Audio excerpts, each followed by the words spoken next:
Hello everybody and welcome to the No BS Spiritual Book Club's live video series, and joining me today to share the stories behind the spiritual books that influenced him the most is multi-best-selling author, teacher and founder of the healing technology, the Core Work Method, Emmanuel Dagher. Emmanuel is one of the new generations of voices that are helping to raise the consciousness of humanity. And he's gained worldwide recognition over the past 10 years, not just as a spiritual teacher, but also as a best-selling author, and for his unique healing gifts, his wisdom, and his humanitarian efforts on behalf of refugee women and children. And this journey has led him to a number of prestigious opportunities, including presenting at a World Healing event at the United Nations, at the World Congress on Illumination, and at international consulates all over the world, as well as other national and international summits that promote peace and healing. And if you have any questions for Emmanuel, feel free to post them in the chat window as we go along, and we'll address them before the end of this session.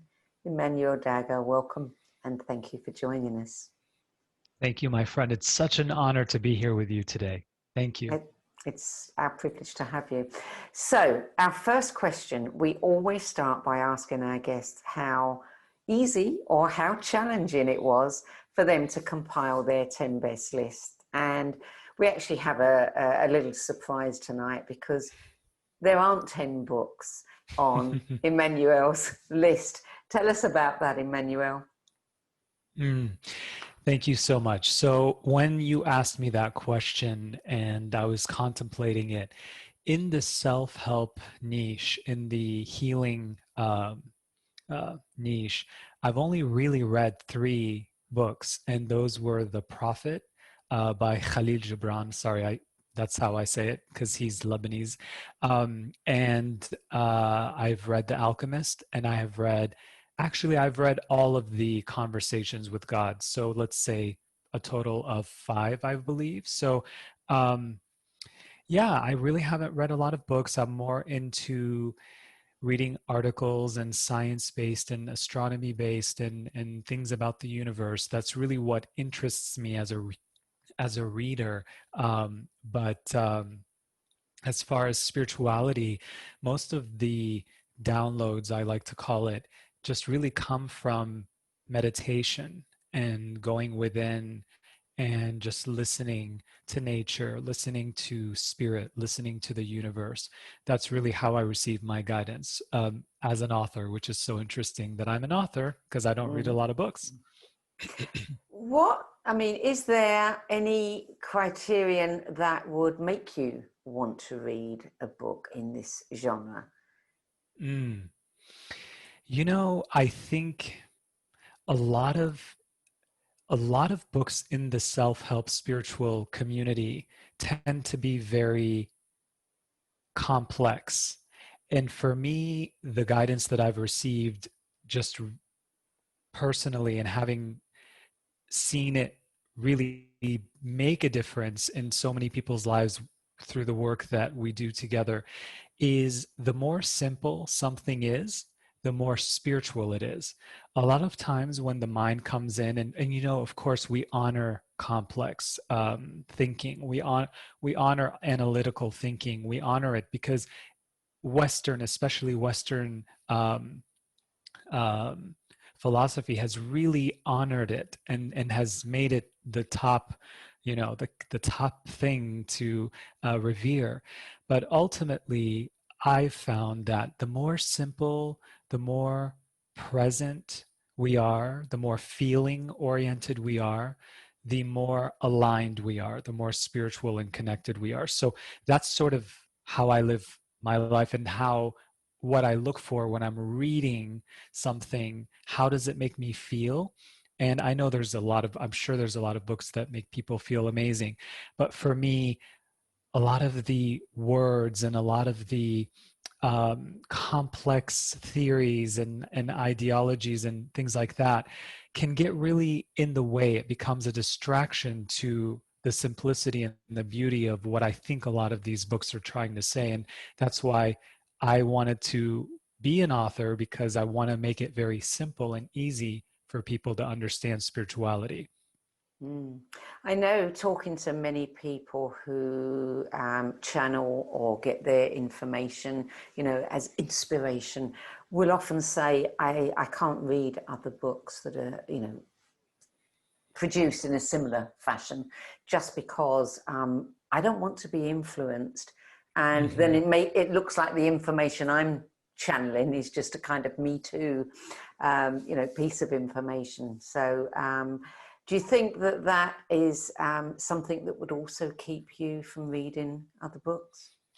Yeah, absolutely. I like to sort of just be in a space of purity and clarity, especially when I do receive an aha, right? When you've been in meditation for a little while and you receive some inner guidance that feels very, it almost like flips the mind completely backwards, and you're just like, whoa, where did that come from? And then you write those notes down. So I do find that it's much easier to be focused on allowing whatever needs to come through when you're not distracted with all of the outside noise coming in. So I can see how that is. It wasn't the first thing I thought of, but when you mentioned that, I definitely find that that could be something that I do subconsciously. Yeah, yeah. Well, let's talk about these three books, and then we're going to go on to talk about your work and your inspiration, because I know that you have had your inner connection for a long, long time. And I also know that you have lived a life that many of us in the West can't understand. We haven't experienced it. It's been there's been an awful lot that's happened to you in your lifetime, and you have been a refugee, and you have grown up around war and disruption.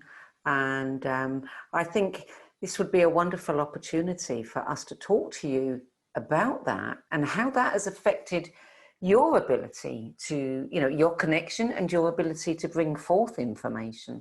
So let's start with Conversations with God. What was it that made you read all of the books? I mean, what did you enjoy about this? So I was 17 years old when I read that book, and the thing that completely resonated with me was that it lifted this stigma, having grown up in a war-torn country, but also having been a minority as far as religion goes, because we were Catholic. And so in that country, it wasn't really a very common thing. And so growing up in the Catholic system had its own situations, because they really instilled a fear in God. They really instilled this, the whole sinning concept and the whole ideology about, good or bad, evil, all that stuff. So for me, a conversation with God completely, I cannot even tell you intellectually what happened, but I can tell you that it felt like there was a veil that was lifted from me, because it rang so true to my core that God would never punish. God would never be something or someone or limited to a concept that would ever hurt or harm me because I'm not doing what it wants. That felt, it really for the first time put into perspective how a lot of religious, although I honor all religions, in college I studied world religions, so I honor them, but I see how much control and how much man-made opinions and thoughts are around the purity of what's really trying to be expressed. And the book, Conversations with God, really dismantled so much of the stigma that I had grown up learning in Catholicism. Was there, I mean, you grew up in the Lebanon, yes? Yes. Yes. Was there, I mean, and is that, am I right in thinking that's predominantly a Muslim country? Yes, so it is predominantly. However, there is a lot of Orthodox, which can be similar to Catholicism. So there are a lot of they call them Christians or whatnot, but yes, predominantly it is a Muslim culture and country. Was there racism based on your religion or your creed? Absolutely. So although my mom always taught me tolerance, and I had so many friends from all walks of life, and then of course, having come to the United States, experienced a completely different form of racism, having come to the Midwest, so from the Middle East to the Midwest of the United States.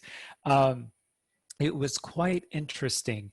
And so, I always just growing up attested it to people not understanding who I am. And once I was able to just win them over through, being funny or trying to make them laugh or be happy or whatever, I always, for the most part, thank goodness, succeeded in having them like me and enjoy me. So I know it really taught me a lot of early on coping mechanisms that I think I used later on in life, just to sort of not blend in, but to be a safe place for people to understand that they can be themselves and I'm not going to judge them. And I would hopefully appreciate that they would not do that for me.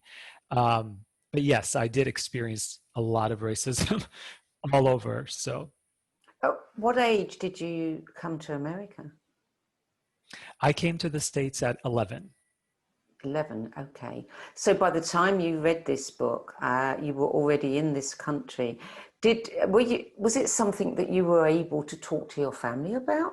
Or did they, would they have been surprised and unhappy for you to be reading a book like that? So I'm going to give you something that I've never actually told anyone. When we came to the States, my mom was insistent that I be an altar boy. And so I recall I was an altar boy for probably 3 years.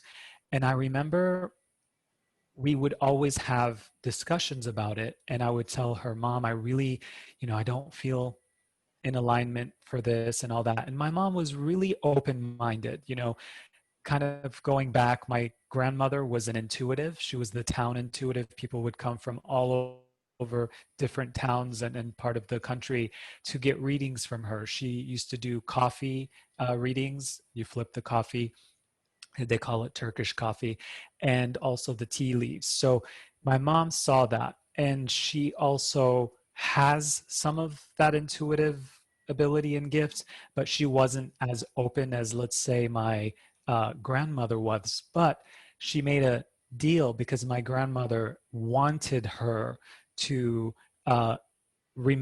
keep me open because she saw the qualities of, similar as to what my grandmother had, knowing, feeling, sensing certain things before they would happen. And so my mom honored that deal with my grandmother, and she allowed me to remain open. But she did, she found uh, Catholicism important to her, so she wanted me to go through that, Sunday school, all that stuff. And so I did that, and I remember I think it was in May. I was probably 15, 14 and a half. I had been, an altar boy for a while. And I think I don't know if it was incense or something. The priest was doing some kind Yeah. of really strong smoke. And I just passed out. I remember like kind of getting a little bit dizzy and passing out. And then I remember waking up at the back, or let's say actually at the front of the church when you first walk in. So not the actual front, but like actually let's say the back. And there was a few people around me like making sure I'm okay, and my mom was there. And I remember opening my mom and I was like, Mom, can I just never have to do this again? And she was like, anything, So she from that day, I never actually had to do it again. But I think going to the understanding that around 17, I started having a lot of uh, PTSD come up from the war, PTSD from a lot of childhood traumas, specifically having to do with not having a real dad in my life. Like there were so many things that was happening that, you know, my mom understood that, okay, maybe some of these Western, like, we don't want to suppress this with medication. We don't want to suppress this with me telling him that he's wrong to feel this way. So she really was a champion to help me um, be open to alternative methods like yoga and acupuncture and meditation and things that were feeling more natural to me. And so she was very supportive of that. And that's sort of, you know, when we talked about a conversation with God, she actually read it too and she loved it. And although she considers herself a Christian, she doesn't consider herself religious. She considers herself to be a very spiritual person. And I think a lot of that had to do with me kind of pioneering her out of those old ideologies. Mm. Wow. Yeah. And that's so lovely that you had that support. I mean, so many people don't. So that it really is important. I think it probably allowed you, I would imagine, to move into your gifts and start, you know, offering them to the world a lot sooner than you might have done otherwise.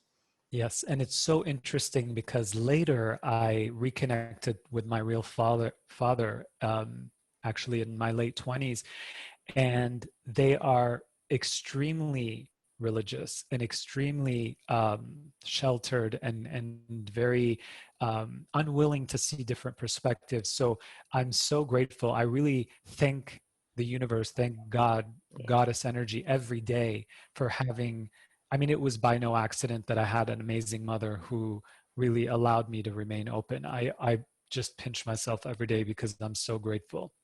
Mm. Yeah. So let's talk about book number 2, which is The Alchemist by Paulo Coelho. And, you know, you've picked 3 of the top books that come up again and again and again. So the books that you did read, you know, really good ones. So when did that book come into your life? That book came into my life from a teacher. And I remember it was my freshman year in college, and I was taking an English composition class. And she was like, I think you need to read this book because I guess, you know, it had been a few months already into the class, and she was very supportive. I think it was the first time I've had a teacher really tell me that I have something when it comes to writing and expressing. And to me, she said that the way that it's not about the technicals of writing, it's about the voice, it's about the feeling. And that resonated with me. And she said, there's a book, and there's this, the main character reminds me of you. There's something about it. I don't know what it is, but there's something that really feels like you need to read this book. And, you know, when I get messages like that, I listen. So when a book comes to me, if a book comes to me through a person and it feels like they're like you know, and it's someone that I trust, I will read that book. And so I read that book, and it did resonate in the sense that it was a very hero journey type of experience. And it was, you know, the ultimate thing is that everything that you've ever been looking for is literally right there. It's right where you are.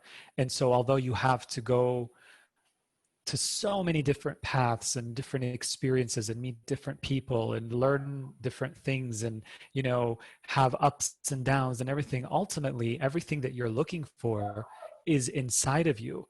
And so it was such an important time of my life because I was self healing in the sense, like, I wasn't really seeing a therapist or anything like that from the PTSD. And so that book really gave me perspective on, no matter what I had experienced, all of the pain, all of the suffering, all of the loss, of family and friends in the war, and having seen things that nobody should see. No matter what you go through, at the end of the day, when you come back to your true self, you have everything. You have your treasure. And so that was a strong contributor to my healing process, aside from the Conversation with God books, because it really, again, lifted this stigma that what I'm looking for is outside of myself, and shifted it to, how can I go within? How can I start to heal myself in a way, through feeling my feelings, through honoring the discomfort, through feeling what needs to be addressed? Because a lot of us are really taught not to feel. We're taught to push down our feelings. And so I think that was a key to a stepping stone, let's say, for me to get to actually studying spiritual psychology and learning about the self, and meditating even more and going within. So that was a book that really helped me tremendously in that direction. Mm. And the prophet, I mean, I'm not going to try to pronounce it because I can't pronounce it the way you do, and that is the proper way. But do we even need to say his name? Everybody knows this book. I'm curious to know, because you've got these incredible chapters dealing with so many areas of normal everyday life: love, marriage, children, giving, eating, drinking, work, joy, sorrow, etc. Which of those chapters were the ones that really struck home for you? So I have to tell you and be honest, is that book my mother and I read together. So my mom actually used to read chapters from that book to me when I was a kid, because she, as much as she may have been a religious person, she also had a very strong spiritual aspect to her awareness. So she used to read before I used to go to sleep. She used to read uh, little paragraphs or chapters to me. And so ultimately, I did make a note of one thing that really stood out to me, is where he says, we choose our joys and sorrows long before we experience them.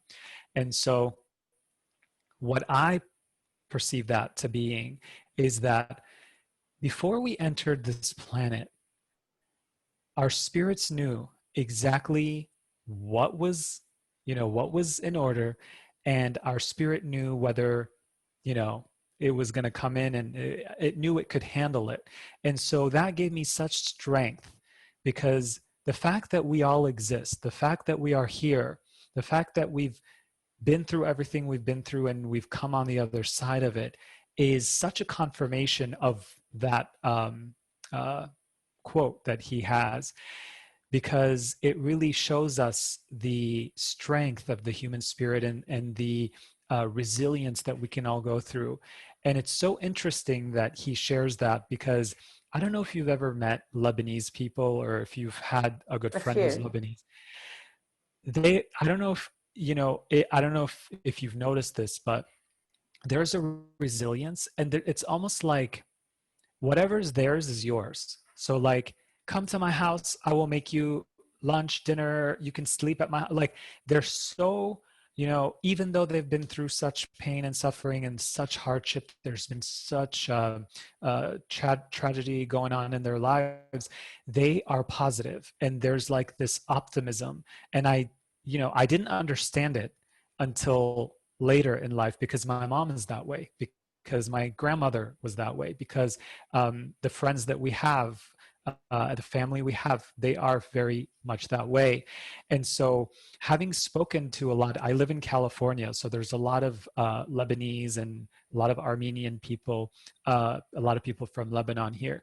And so, having really seen it in action from a perspective of people I don't even know, and having met them and the way that they act, really speaks true to the resilience and the light that I feel comes from that group of people.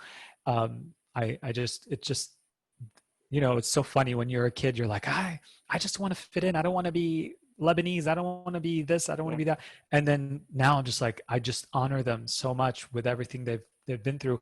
And that's my lineage. Like, I'm so grateful that I get to um, really continue that on.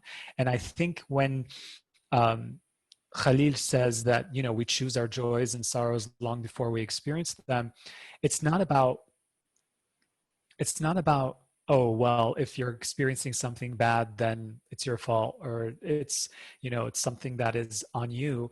No, it's about the fact that this is how I perceive it. It's about the fact that before you come in, there's an agreement. You knew you could handle it, because once you overcome that, you're ultimately going to come back even more to your true nature, which is the wholeness, the perfection, the oneness, the beauty, the love. Those are who you truly are.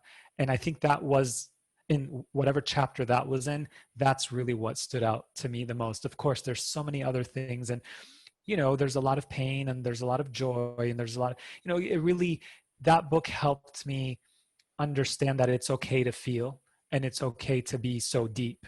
Because as a kid, when you're so deep and you feel like, oh, nobody understands me, um, even my mom, she knew I was deep, but of course she was going through her own stuff too. So we didn't really talk about it too much as when I was a kid, but of course as I grew, we really spoke about it. And that book showed me that a man can be very sensitive and very loving and kind and compassionate, and still be very strong. And that's really what that book taught me. Mm. Yeah, I love that book. My favorite parts, I mean, they're all wonderful, but the parenting and the Mm-hmm. relationships spoke to me the most, because, and they're both basically the similar theme of thinking that because we have a child or because we have a partner, we have ownership, and we don't. Mm-hmm. you know Mm-hmm. um, so that's the part that really spoke to me, that I took from it. But I love what you quoted, and you're absolutely right. I want to talk about you as a healer, teacher, intuitive. I mean, you grew up knowing that you were intuitive, and you've obviously had this incredible nurturing of that ability from your grandmother and your mother. What made you decide that you were then going to take that, and that would become your life purpose, your Mm. mission? Thank you so much for that question. So, my mom and I lived in a convent uh, most of the time during the war. We also lived in other places, but mostly we lived in the mountains of Lebanon, just outside of Beirut. And so we really saw a lot of um, the tanks came right next to us, and they all positioned like right outside of Beirut, so they were like right next to us. You see all these different army situations and war um, instruments. And so having seen that outside, but then being behind the walls of a convent that had a false sense of safety, but I definitely felt safe for some reason. Um, and we used to sleep on the floor, on a cement floor in the basement. We used to have no running water. I mean, there were so many things, food, our pita bread basically every few days. But I remember that through all of that, there was a deep sense of warmth that I felt inside. And I remember during a ceasefire once where, things were a little bit more relaxed. And I think back and I can't believe that my mom even would allow that. But of course, when you're at that time, you grow up very quickly. But I think I must have been like 5 or 6, and I was allowed to go outside of the convent and go, a little bit in nature, just around. And I remember I used to go up in the mountains, and I used to, there was a field of, they call them coquelicot, which is, I think they might be poppies. I'm not sure, but beautiful poppy flowers. And I remember just feeling this deep, deep sense of peace and deep sense of like something was with me. I didn't know what it was, but I knew something was with me. And I remember just kind of laying in the flowers and just looking up. And I made a deal with God, universe, whatever you want to call it. I said, if my mom and I are able to be freed from this situation, if we are able to escape, and this whole situation will be done, because at that time I thought it was going to be endless. You know, I came into the war literally the first day I probably was born. I knew it, and then, you know, until we left Lebanon, I knew it. So I thought it was just endless. But so my little mind was like, if I can escape, I will spend the rest of my life paying you back. You know, I will spend the rest of my life being someone who makes a difference and hopefully helps people. I don't know what that means, but I'm going to do that. And so hopefully that answered your question. Really, I think that was, you know, I'm a Taurus, so I'm very loyal and I'm a man of my word. So whenever something like that happens, you know, I stick to it. And I think I'm still sticking to that 5-year-old little promise that I made to the universe. And that's sort of where it began. How easy or how difficult was it for you to actually begin to make this what you do in the world? I mean, you know, we all have to earn a living, and some people just can't make a living doing what they regard as their mission, but they continue to do it on the side. How easy was it for you to move into a position where this became, you know, everything that you do? Thank you so much. So, you know, by the time I began the work, I call it the work, the core work, I started to have an understanding that it wasn't about me, and it was more about just allowing myself to move out of the way to let whatever needs to do its thing through the message, through the guidance, through the teachings, and all of that. And so I had already, you know, I had gone through college and studied spiritual psychology. Um, and so with all of that combined, I knew that I had invested so much time and so much energy. And yes, I had, you know, been doing meditation and yoga, and I had acupuncture. And I mean, I had invested so much in my well-being that I knew the benefits of it. And I knew that, you know, I was able to heal from scoliosis. I was able to heal from skin issues. I used to have, you know, psoriasis and eczema and all these things. So I used to have the extreme fear of speaking in front of people. I used to be extremely shy. So there were so many things that I was able to actually overcome myself. And I knew that I came in to such hardship early on so that I would have a reference point, so that when someone I'm working with and counseling or supporting, or groups of people or whatnot, comes to me, I can really understand where they're coming from. I have a deep love for people who have been underdogs and who have struggled tremendously. So this is really, by that time, let's say 23, 24, I was starting to cultivate a deep knowing that it wasn't about me, it was about being of service. And so once I stuck to that, the way that it was presented, whether it was, you know, starting to do it, I used to begin, I started doing this work for free at a spiritual center in Los Angeles called Agape. Mm. And I used to volunteer every third Friday of the month, and you know, just start building my muscles to be a practitioner.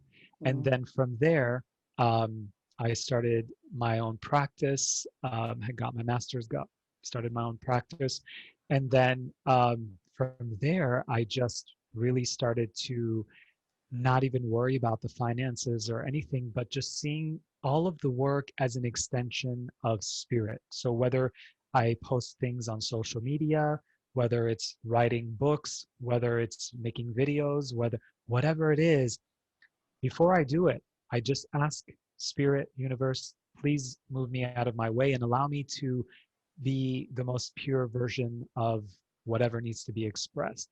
And so that's sort of how I approached it. And naturally, through word of mouth and then social media and all these things, they just started to grow, um, simply because I was being true to myself. I wasn't trying to get likes. I wasn't trying to um, be an author. I had no idea I was going to be an author. Really, that teacher that I had in college was probably, she gave me confidence because I had no idea that's what I wanted to do. So there was a lot of, it kind of naturally happened. Of course, the hardest parts were during childhood up until, healing the PTSD, all of that. But that was the springboard to, just choosing. Now I feel more of a child than I used to when I was a kid. I get to laugh more. I get to play more. I get to be myself. I get to make people happy. This is the thing that I just am so, so grateful for. My greatest joy in life is to see someone remember their divinity and to see them come back to their true, authentic self. The truth of who we all are is very similar, which is just the foundations of peace and love and joy. And so seeing that come to fruition in people that have been struggling and having a hard time really was the fuel for me to get to where I have today. Sorry for that long-winded No, no, answer. it's fascinating. I know Agape very well. When I lived in LA, I used to go there myself. Yeah. What years? What years were you there? I was there 2007, 2008, and part of 2009. I probably saw you then. I used to Probably. also volunteer. I was an usher and I used to do all Yeah. that stuff. Yep. Yeah. Amazing, isn't it? You never know who you're passing by. Yes. So you developed a quantum healing technology based on the core principles of Eastern and Western science and spirituality, and the creative and practical attributes of the right and the left brain. Now, my question is, did you heal yourself after you created that using that technology, or did you heal yourself first? And did that technology then grow out of your own self-healing? I would say both because ultimately we are always evolving and always growing.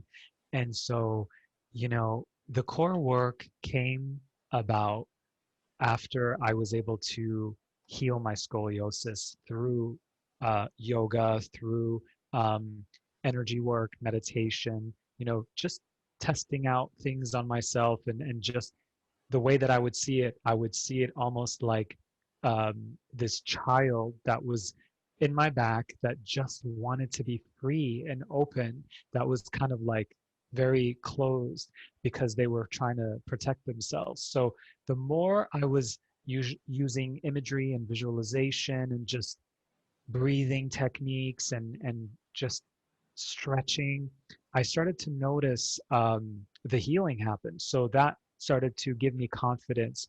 And of course, with the psychology background, really understanding the science almost behind it and working with neuroscience, which is frequencies. So, alpha, beta, theta, gamma, all those things. So all of that combined has allowed me now to use it tremendously in emotional balance because when you heal a lot of physical stuff, it's amazing, it's wonderful, but we are sensitive beings and we are human beings, and if we're not doing the work constantly, our emotions are going to be all over the place. So the core work started after the physical healings that took place. And then, of course, there's always like my skin got so much better after working with the core work and all those things.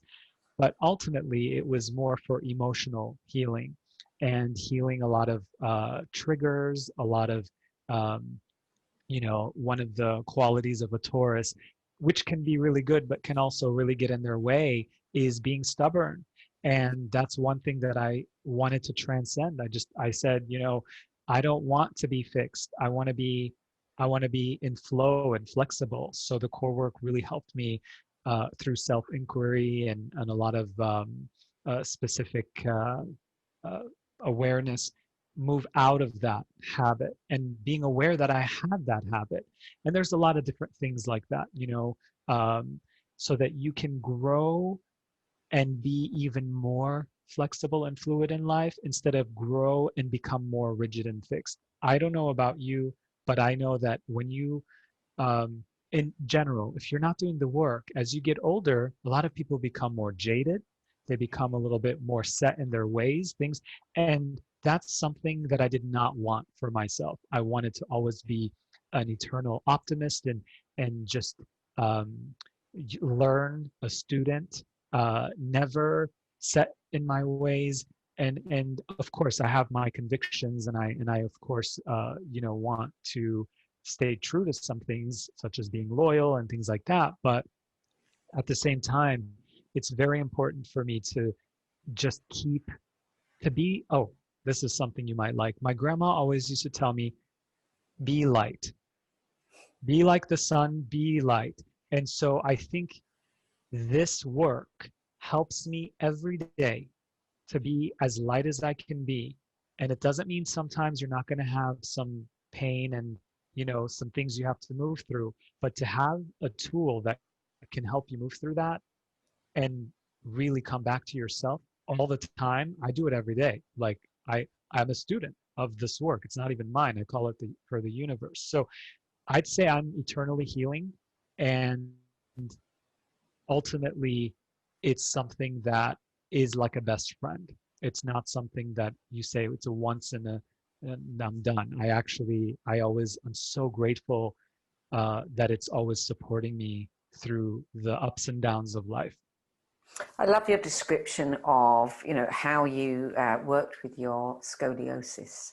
A lot of us do practice visualization, but to actually see it as this child wanting to be free, for me, that gives it a whole other added dimension, that opens you up a lot more to it. That's interesting. Do you teach core work in a seminar setting, or to groups of people?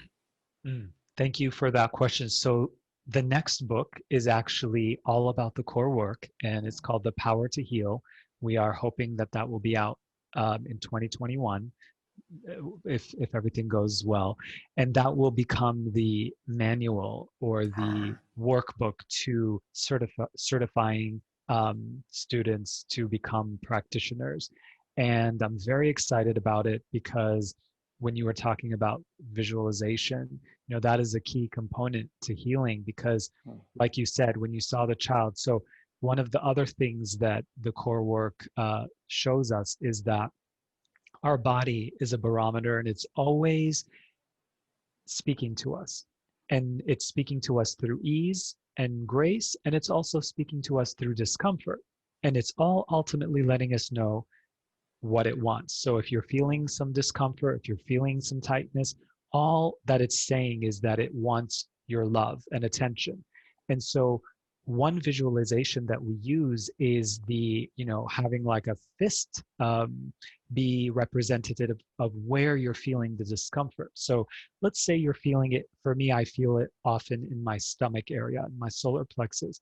So whenever I feel something is causing me, let's say lack or whatever it is that's causing it, or the state of the world or whatnot, and I feel that tightness or whatever, I'll imagine it as this firm grip that's just trying to hold on as much as it can to keep me safe and protected. Just that alone starts to make me have compassion for that part of me that was just doing what it could to keep me safe. And from that space, I am able to then visualize, so what would it feel like to have an unconditional loving presence put their hands on top of that grip? What would that feel like? Would that feel warm and nurturing? Would that feel comforting? And so I imagine, I use imagery, and I imagine two unconditional loving hands placed on top of that firm grip. And I just sit with that for as long. Sometimes it's 20 minutes, sometimes it's 2 minutes. And then all of a sudden you start noticing a softening occur, and you start noticing a peace occur. And that is only happening because what needed to be acknowledged was acknowledged.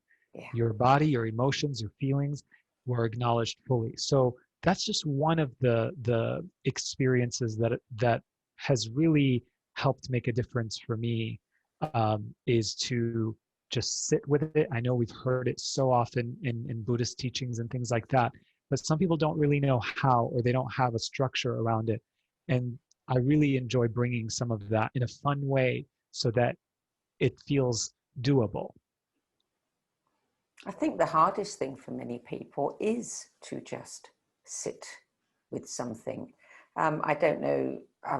I don't know whether it was last week's show or what it was, or whether I was talking to somebody else. But I recently interviewed someone who was talking about the mother of all tools that she teaches people. And it really is about sitting with it. And we all want to be in action. We've got to be in movement. I want to do something. We don't want to be something. And she was telling me that there was 11 experiments were conducted, and people would rather press a button and have an electric shock than sit and do nothing. Wow. You know, so I think this is for some reason we've been trained to always want to do something, and we can't see the sitting as a doing. So that's so it's powerful. hard, but you're right. It is important for us to just sit and allow. Absolutely. And I think that there's so much, you know, a lot of people that I work with, they want to be connected with their intuition. They want to develop their intuitive gifts and healing gifts. And the way to do that, like you said, is to simply be and sit with it, and sit with the things that we were not wanting to sit with first, so that we can soften and open up into those things that are always just underneath. The peace, the undercurrent of peace is always there. The undercurrent of creativity and flow, it's always there. It's always available to us. And when we turn off our phones and things like that, and just really connect with nature, and of course there's so many ways to do so, but it really makes a huge difference. Yeah, it does. I was intrigued on your site. I see that you also do gematria, ancient Egyptian numerology reading. What attracted you to numerology?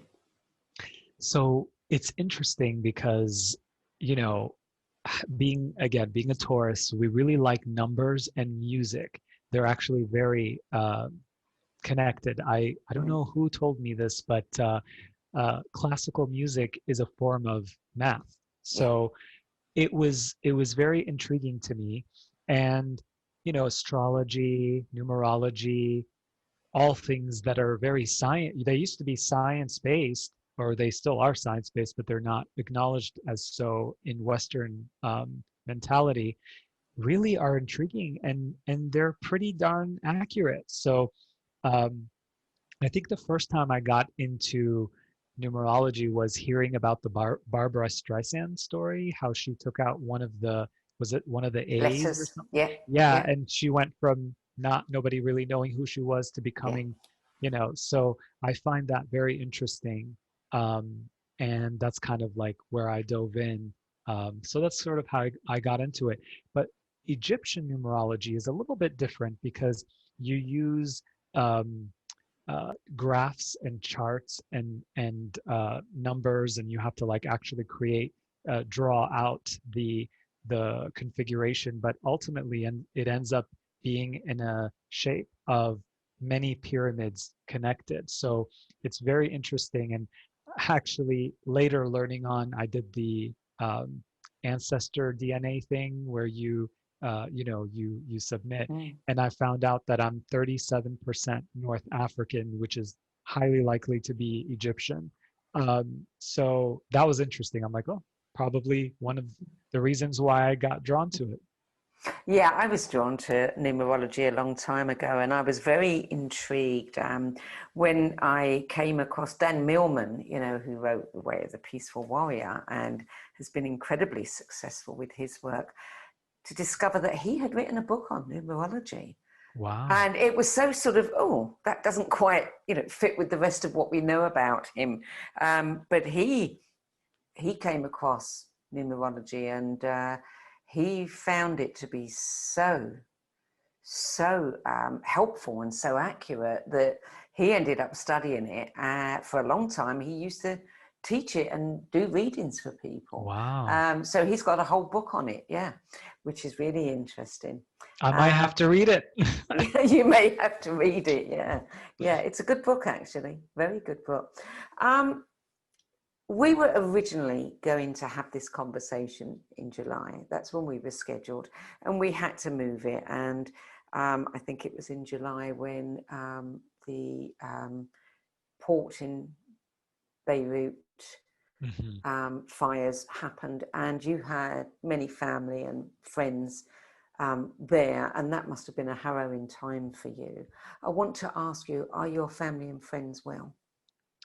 Yes, so we had a scare for about a week. We had two family members missing, and they just happened to have been in a different city, and they couldn't reach anybody and all of that. So we were very lucky. But you know, one of the other things around that is that we have family there, and every um, summer it gets very hot in Beirut. So this summer we were able to put them in the mountains where they can just be comfortable and at peace. And if they had stayed in Beirut, their apartments got exploded. So Oh, it wow. was just, there was so much going on at that time, but we are so grateful. We know people that, you know, we have friends that had friends who lost loved ones, but we were okay. And aside from that scare, it was all was well. But it brought up a lot of trauma. Let's just say that. I'm sure it did. I'm sure it did. And I know you do a lot of work with refugees. Um, just tell us a little bit about that. You know, I don't know where to start with that. What are you doing? Yes. And are there ways that others can support you in that work? Yes. So I have to say, as people have their perspectives of it, but Red Cross is doing the best work right now in Lebanon, specifically with the Syrian refugees. So there are a lot of, especially because of what's been happening in Syria for the past 5 years, there have been a lot of refugees that have had to just literally you know, leave their homes and their countries and their families. So my mom and I, and she actually started doing this back in 2010, and then she was living there, and she was kind of like on behalf of both of us living there and doing a lot of the work. I was funding it, she was executing it, but these people are just amazing people, and they are looked at as almost like you know, below human levels, especially in the Middle East and some other parts of the world. And so it really was a deep call for me to let them be seen and acknowledged. And sometimes all they need is to express their story. Of course, we give them food and shelter and care and all of that.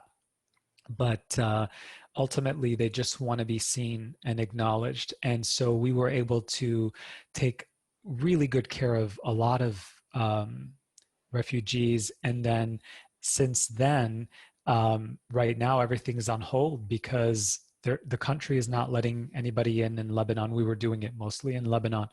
But you know, who knows what happens, but in the next few years, we're going to pick that back up again. It's been a little bit on hold, but hopefully that will change again in the next few years. You know, I've interviewed quite a few people who are refugees, were refugees, and are helping refugees, and that's their work now. 60 million, 60 million people have been displaced. Mm-hmm. Now, that's almost the population of the United Kingdom. Wow. 60 million people. And it's said that we are going to see so much more movement of people. And most of it is because of war and violence. Mm-hmm. And I mean, when you get your head around that figure, it really is just unbelievable, unbelievable. And you're right. The thing to remember is that, you know, people aren't born refugees, they're No. made. And Yes. often they're made by violence and war. It's no fault of their own. Mm-hmm. So, you know, how dare we be, you know, prejudiced against this? How dare we say, you know, not in my town? I just find that really untenable. I do hope that, you know, your work will be able to continue in the future. You know, I have to say that when the whole situation started happening with, you know, the pandemic and everything, especially in the United States, I don't think they've ever experienced anything like this before, at least in our lifetimes. And I'm seeing, as much as the news and all of that other stuff shows us otherwise, I am seeing a lot of people awakening and shifting and realizing that we are all the same. At our core, we are all the same. And so I don't know what's going to transpire from that over the coming decade. I'm very optimistic. I'm very hopeful that, you know, sometimes when things have been buried for a really long time, they need to come to the surface to be addressed and resolved and healed, hopefully. But I do see a day where, you know, a lot of that prejudice and a lot of the racism and a lot of the separation and the segregation and the caste system and the hierarchy, all that stuff, I don't know if it'll happen in our lifetime, but I do feel hopeful about it because I am seeing people that maybe weren't so conscious and aware prior starting to be, and that gives me a lot of hope. A bit more thoughtful, yeah. Well, back in July, when we were going to speak, you, at one of your newsletters, I just want to read something from one of them and have you comment on it before we open this up for questions. You talked about times of integration often lead to big breakthroughs, and you said that many breakthroughs in our path of growth begin with what many perceive to be a breakdown of mind, body, or emotions, and breakthroughs happen when the mind feels it's reached a tipping point, the uncomfortable realization that the old thoughts and methods are no longer serving us. I mean, this is what we're seeing right now, is the breakdown of the old systems and the methods that do not serve us any longer, and a breakthrough, hopefully, to something else.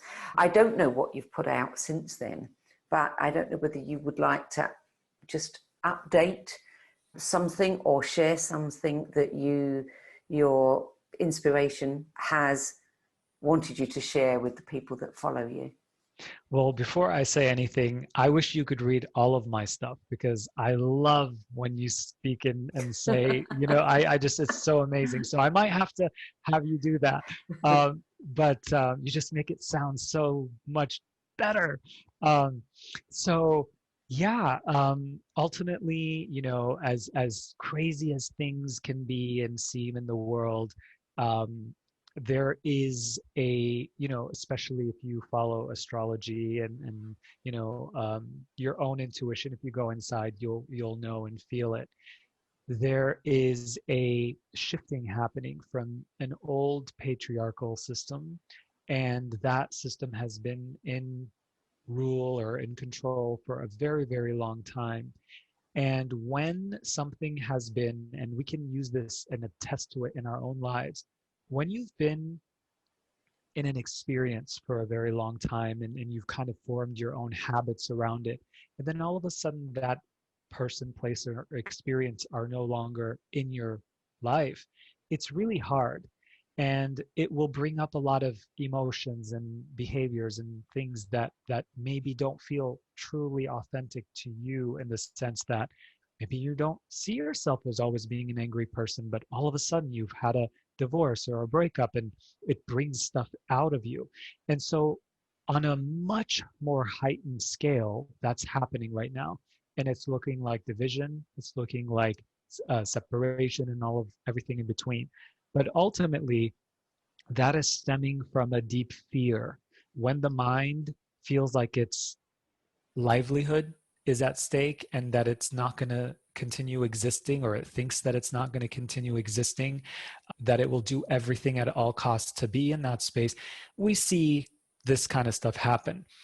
But what I have learned through just deep understanding and meditation and prayer and all of that is that our ego is not evil. It's not bad. It's not something that we want to try to get rid of, because the notion that we have to do that, and we see it in a lot of religions and even in spiritual um, language, that it really pushes against the ego, and the ego's like, nope, I'm going to push right back. So ultimately what the ego needs is to be seen and acknowledged and loved and cared for by the most compassionate aspect of ourself, our observer self. So from this space, just being, and I see, you can see it however you want, but I view the ego as like a 3-year-old or a 5-year-old baby who just has a certain amount of awareness that it needs to protect itself, it needs to feel safe. And I, as the loving parent, is going to show that child how to do that in the highest and best way. The thing is, we haven't been doing that very often because nobody taught us how to do that.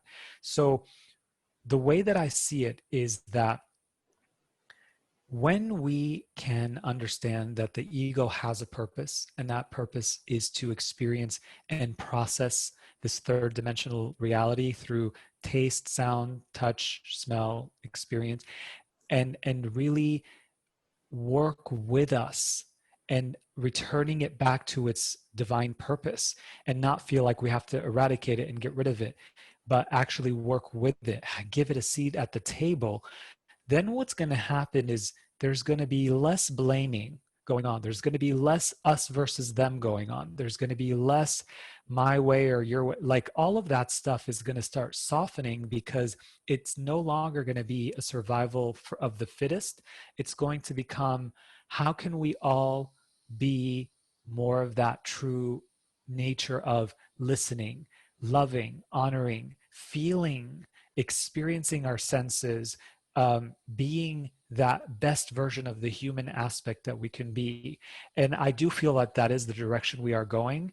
And I don't know the timeline specifically, but I definitely feel like the next year or so will continue bringing things to the surface so that we can really have this continued awakening, where people can embrace all of humanity, ultimately them choosing to embrace themselves, even the ego, in a way that's going to heal the world. I know I sound like Pollyanna, but that's just how I feel.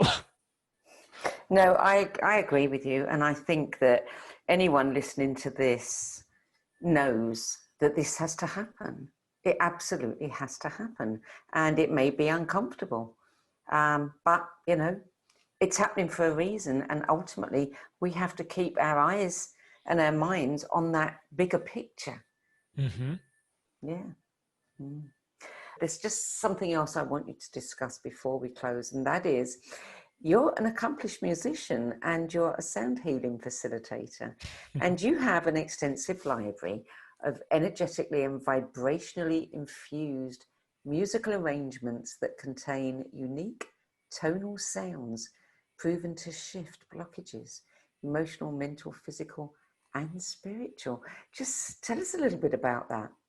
Yes. So I thought that I wanted to be a musician, singer growing up. I thought that that was going to be my calling. And then obviously shifted that a little bit. But then I realized that that thing that really brings me the most joy can also come through music, and music heals.